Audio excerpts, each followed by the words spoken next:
Joining me on the line now is my all-time favourite Irish funny man. It's Jason Byrne. Jason, how's it going? All-time favourite funny. Thank you very much. You really are. You must have met other people who aren't even comedians that were funnier. No, not at all. I think you are.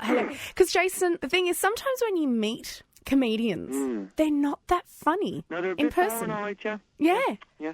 I only have like a handful of comedians that are my friends, and then the rest you'd be going, they're a little bit, into themselves. You find that too, that comedians can be funny characters, can't they? But not funny ha-ha. Well, a lot of the time you see a lot of the comedians wouldn't be the class clowns when they were kids. They were quite shy. And then, I know it sounds really weird, but to get up on stage and, and just have a spotlight on you, a lot of comedians don't like to see the audience even, and they can just rattle out their stuff and then just leave, and they don't really feel like they're in front of loads of people. Do you know what I mean? It's an odd thing. Then they like to be kept to themselves then afterwards. It really is strange. But I suppose I've been thinking about that in the life of the comedian recently because, even if you're a solo artist when you're a musician, you still have your whole band and your whole entourage coming around. If you're an actor, you have your cast. But the life of a comedian can really be a solitary life, can't it? Because it's basically just you. Yeah, it is. When you're traveling, if you're traveling around, especially if you're traveling around somewhere like Britain. Yeah. That's such a massive place, and you're a lot of time. You'll have a tour manager, and he'll drive you around. That's fine, but then you may have to get on a train, and then you're on your own. But the weirdest thing ever is entertaining a room full of people. And the way I do my shows, I get to know their names, and meet them afterwards, and have great crack, and then you end up just sitting in a hotel room on your own with a ham and cheese sandwich. Looking at the telly going, oh, right, all those friends are gone. Oh, okay. How do you cope with that, Jason? It has to be lonely sometimes. Well, I cope with it very well because I plan my family planning is done very carefully. So not my family planning. Yeah, that sounded really odd. Sorry. Yeah, that was not done carefully at all. I was 13-year-olds and a 6-year-old. That was literally, I had to send sperm home. That's how that was done. But the way my diary works is that I sit down and go, right, where can I fit my family into the plans here? Yeah. And if I'm in Britain, I'll do no more than 2 or 3 gigs in a row, and then I'll come home for 4 days. And so that's easy enough when I'm doing a tour. But when I'm in Australia, if I go there, I have to go ahead of the family, and they follow me over for 4 weeks then.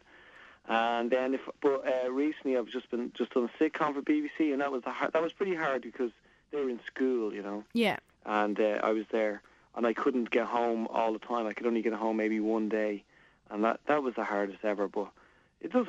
The kids are used to it, and I say that. They'll be in therapy years to come. And they're going, my father was never there. And I was going, I thought you were used to it.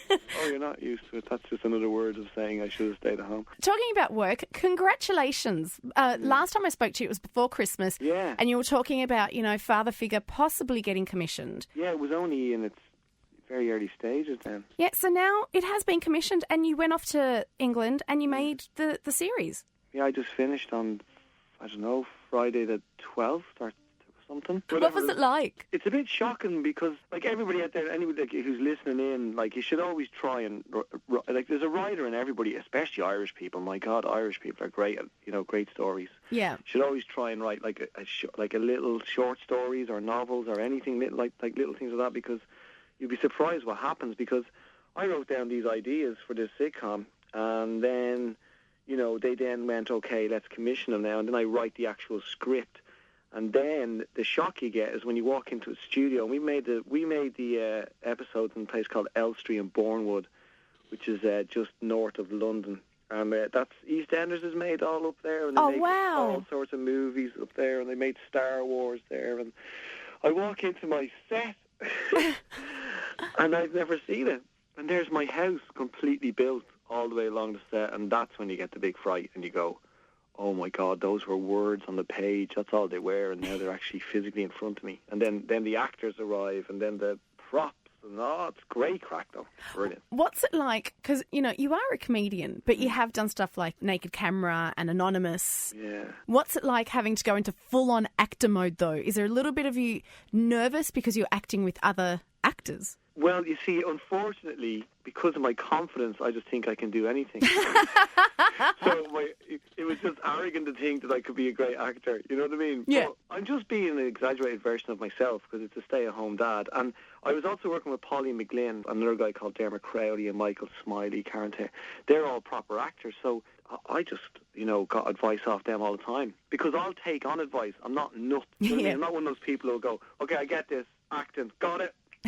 Like, actually, I use Dermot and Pauline quite a lot, and they go, maybe you should say it like this or go like that, or because sometimes as a comedian on screen you can be too big, and you talk like this a lot, and then the director and all comes down and goes, "There's 4 microphones over your head. You don't have to nobody shouts in their house when they're talking." I went, "You haven't been to Ireland?" Yeah, exactly. I said, I'm just being normal. When can we see this on our screens? Well, right now we're cutting it together. Yeah. So we have to cut it, and then whoever all those big bosses are in the BBC that sit around and decide. Yeah.